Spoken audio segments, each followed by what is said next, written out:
జగిత్యాల జనం అంతా చిక్కుముడి పడిపోయిందండి. మీరంతా ఎట్లా పడిపోయింది చెప్తా. అదే రకంగా పెద్దలు మూడపల్లి సత్యనారాయణ గారు, పెద్దలు వెంకటేష్ నేత గారు, ఈ కార్యక్రమంలో పాల్గొంటున్న గడ్డం శ్రీనివాసరెడ్డి గారు,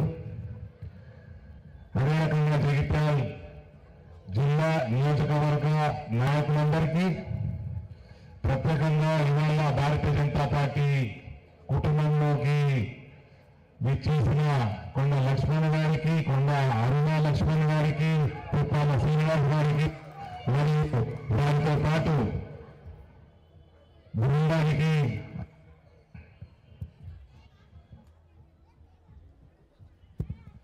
అందరికీ కూడా స్వాగతం పలుకుతూ,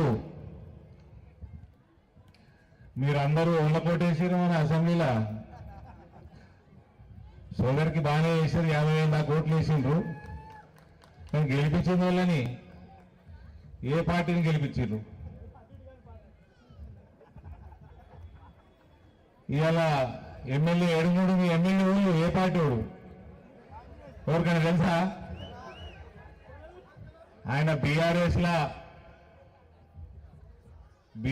లా ఎన్నికైండు, కాంగ్రెస్ కండువా కప్పుకున్నాడు. కాంగ్రెస్ కండువా కప్పుకున్నావా అంటే కప్పుకోలేదంటుండు. బీజేపీ ఎంపీ తోటి సన్నిహితంగా ఉంటాడు. అదేదో రామచంద్రన్న, నా నియోజకవర్గంలో అన్ని పార్టీల ఎమ్మెల్యేలు సన్నిహితంగా ఉంటున్నారు. వాళ్ళకి ఎప్పుడు భయం అయ్యాడా బీజేపీ రప్పం చేసేదని భయం. వాళ్ళకి అందరూ అందరూ సన్నిహితంగానే ఉంటారు. ఇప్పుడు 4వ తారీఖు తొండ వస్తున్నాడ, జాగ్రత్త మొగోళ్ళందరూ లాగులు తొండలు తీసుకుని వస్తాడు. ముఖ్యమంత్రి గారిని అడగండి, మీడియా మిత్రులు అందరూ మీకు దండం పెడతా, దయచేసి ముఖ్యమంత్రి అడగండి, మీ ఎమ్మెల్యే ఏ పార్టీ నుండి ముఖ్యమంత్రి అని చెప్తారా చూద్దాం.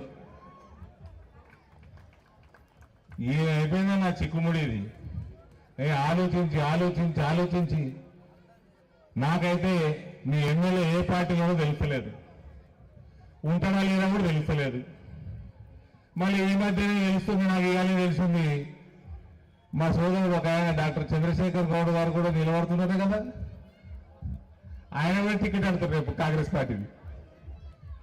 మీ ఎమ్మెల్యే కథ ఎట్టుకోనిగా, మీ ఎమ్మెల్యే మళ్ళీ బీఆర్ఎస్లో పోతాడా? బీఆర్ఎస్ ఉంటుందా? అప్పటికి ఉంటుందా? మరి ఏ పార్టీకి పోతాడు? ఇంకా మీ చిక్కుముడి ఇంకా చిక్కుబడేటట్టు ఉంది, కానీ ఎవరు చిక్కుముడి వేసేటట్టు లేరయ్యా. జగిత్యాల మా సోదరు మనం చూస్తుంటే నాకు బాగా అనిపిస్తుంది. బీఆర్ఎస్ కాంగ్రెస్ భాయి,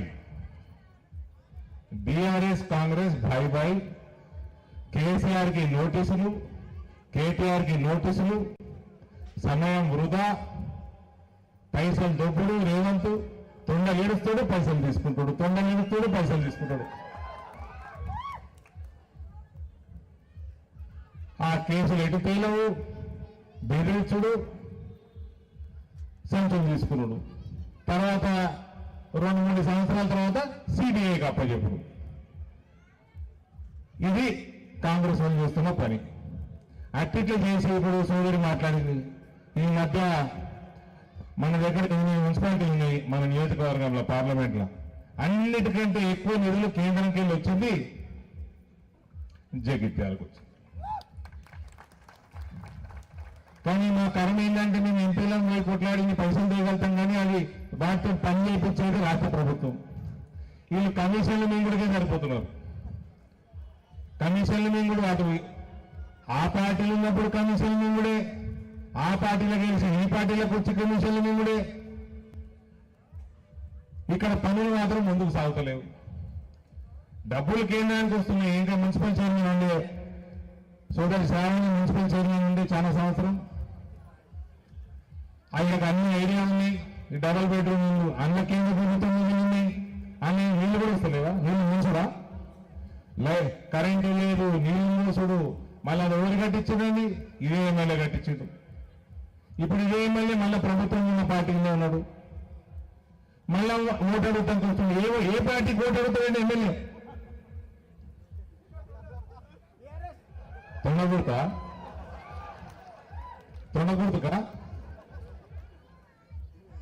ఏ పార్టీకి ఓటు అడుగుతారు? నాకు నేను ఏ పార్టీ జాయిన్ అయినా తమ్ముడు?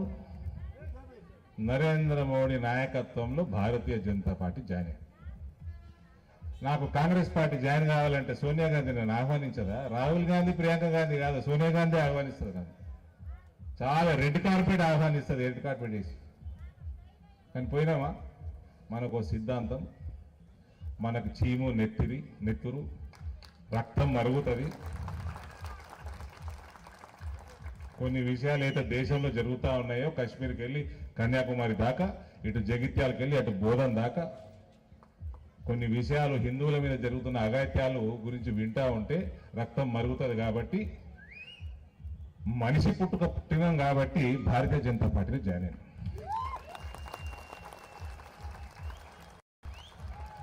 జాయిన్ అయినాక 24 గంటలు ఒకటే పని నాకు.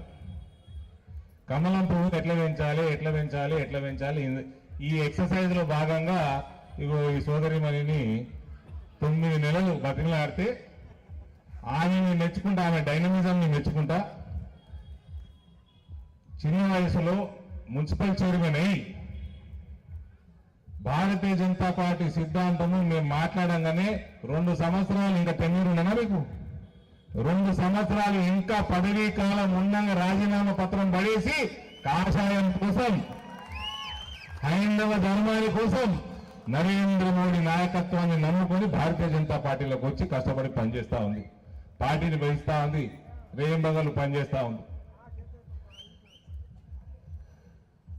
మీ అందరి ఆత్మీయుడు, ప్రియతమ నాయకుడు, అన్ని పార్టీలకు అతీతంగా మనమందరం గౌరవించే మనిషి, పెద్ద మనిషి జీవన్ రెడ్డి గారు. ఆయన పార్టీ మారుతా అంటే తీసుకొని పార్టీ ఏదైనా ఉంటుందా అండి? అన్ని పార్టీలు తీసుకుంటాయి. పార్టీ మారిందా? ఓడినా గెలిచినా ఏం చేసినా తిప్పలు పడి ఈ వయసులో కూడా తమ క్యాడర్ కోసం, వాళ్ళ పార్టీ కార్యకర్తల కోసం గాంధీ భవన్ పోయి ఏడ్చుకుంటా, కొట్లాడుకుంటా, టికెట్ల కోసం, కౌన్సిలర్ టికెట్ల కోసం. ఆయన వయసు ఎంత, ఆయన చేసిన అనుభవం ఏంది, ఆయన ఎన్నిసార్లు ఎమ్మెల్యే అయ్యిండు, మంత్రిగా చేసిండు, అంత అవసరమైన ఆయన అవసరమై ఈ వయసులో అయినా కూడా తమ కార్యకర్తల కోసం గాంధీ భవన్ గడప దొక్కి అడుక్కోవాల్సిన పరిస్థితి ఉన్నది. జీవన్ రెడ్డి కానీ, అరవింద్ ధర్మపురి కానీ, భోగాశ్రావణి కానీ, మేమందరం కార్యకర్తలమండి, మేము దళారులం కాదు. మా సిద్ధాంతాన్ని, పార్టీని, ధర్మాన్ని సౌదా చేయం. మేము దళారితనం చేయం. ఇవాళ జగిత్యాల్లో ఉన్న ప్రతి ఓటర్ మహాశయ నేను కోరుతా ఉన్నా, భారతీయ జనతా పార్టీకి ఓటేయడం మన ధర్మం. భారతీయ జనతా పార్టీకి ఓటేయడం మనము మన భవిష్యత్తుని కాపాడుకోవడం, వీళ్ళు చేస్తున్న లూటీని ఎదురించడం. ఇది ఎవరి కోసం కాదు, మన కోసమే చేసుకోవాలి. ప్రభుత్వంలో ఉన్న పార్టీలకు పోవాలంటే మమ్మల్ని అధికారులు తీసుకుంటారు, పదవులు ఇచ్చి తీసుకుంటారు.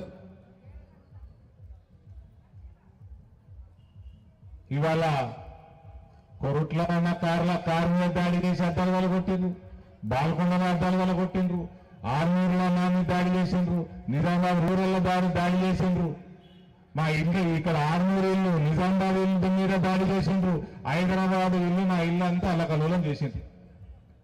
ఇవన్నీ ఓల కోసం చేస్తున్నామండి? ఇదంతా ఎవరి కోసం చేస్తున్నాం? ఇదంతా రామరాజ్యం కోసం చేస్తున్నాం.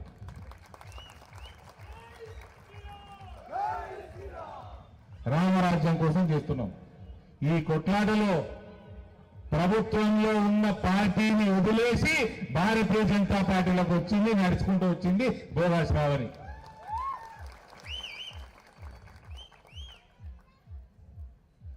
కాబట్టి జగిత్యాలు ప్రజల్ని కోరుతా ఉన్నా, దయచేసి మీరు భారతీయ జనతా పార్టీ అన్న ఇన్స్టిట్యూషన్కి ఓటేయండి. నరేంద్ర మోడీ అన్న ఒక ఇన్స్టిట్యూషన్కి ఓటేయండి. కాషాయ సిద్ధాంతానికి ఓటేయండి. భరత మాతకి ఓటేయండి. అవినీతికి వ్యతిరేకంగా ఓటేయండి. కాంగ్రెస్ కేసినా టీఆర్ఎస్ కేసినా ఆ దొందే. ఎవరిని అరెస్టు చేయడు. ఈ రేవంత్కి అయితే చీమునెత్తుకు లేదా? చీమునెత్తుకు లేదు.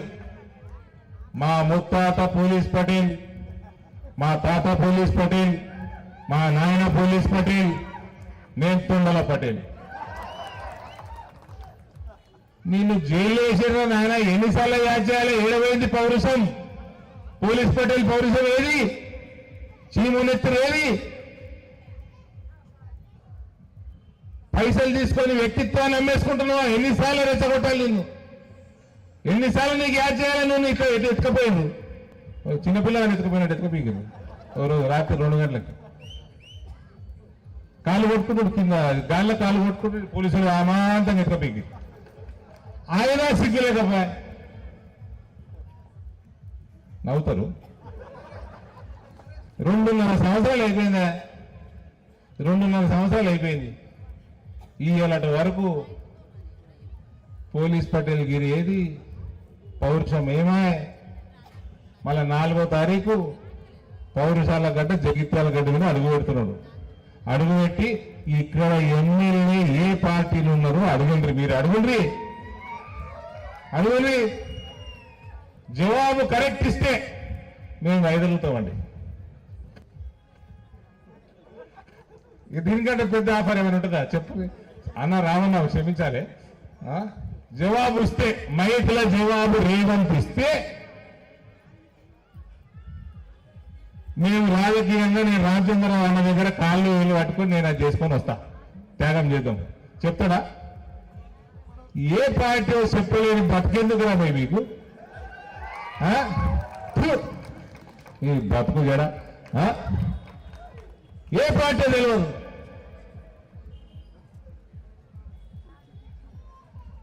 ఎందుకన్నా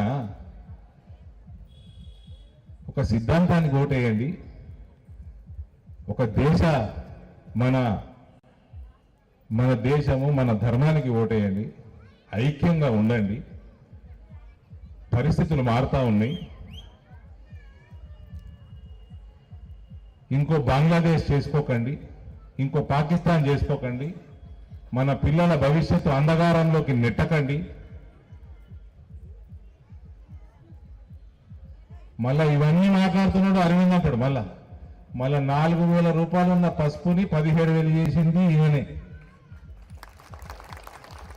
7 కేంద్రీయ విద్యాలయాలు రాష్ట్రానికి వస్తే 2 నా నియోజకవర్గాలు తెచ్చుకుంది నేనే. ఈ మీ గడ్డ మీద ఒకటి పెట్టిన.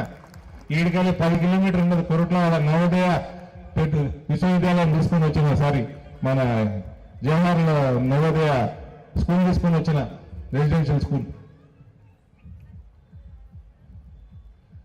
అసలు ఊహించని పసుపు బోర్డు తెచ్చుకున్నాము. ఇవన్నీ ఎవరిచ్చిందండి? మీ ఎంపీ పోయి మోడీ గారిని అడుక్కొని ఆయనకు సంజాయించుకొని ఆయన ఆశీర్వాదం తీసుకుంటే ఇవన్నీ మనకు వస్తున్నాయి.